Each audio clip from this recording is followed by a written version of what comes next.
When I'm sleep training out an early rise, and sorry, you'll have to excuse me, I've been very unwell the last week.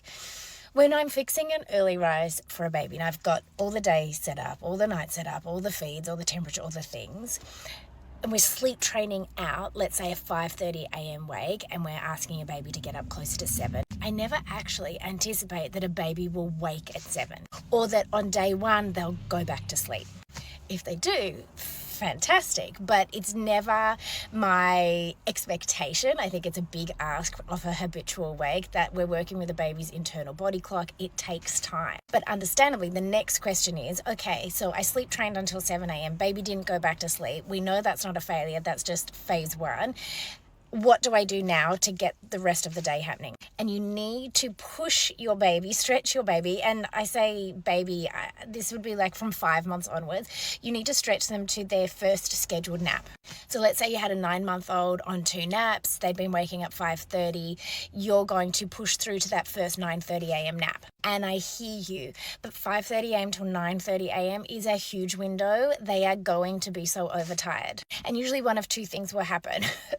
They'll either get this second wind and they'll actually breeze through the wake window because they're high as a kite, or they'll understandably be a bit cranky, but they'll really want to fall asleep come 9:30. Either way, we anticipate and sort of brace for impact with this overtiredness. It is a natural byproduct of the early rising plan that we are implementing.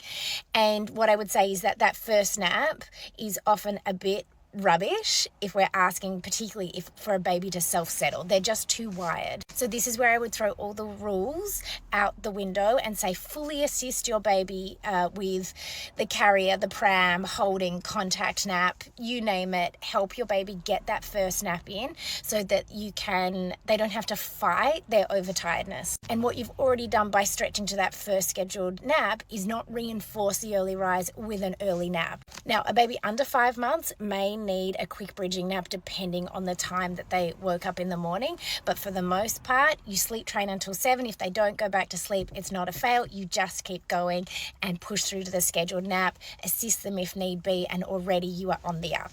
That's my husband. Fixing an early rise isn't easy. It absolutely works, and I would give this a solid 7 to 10 days.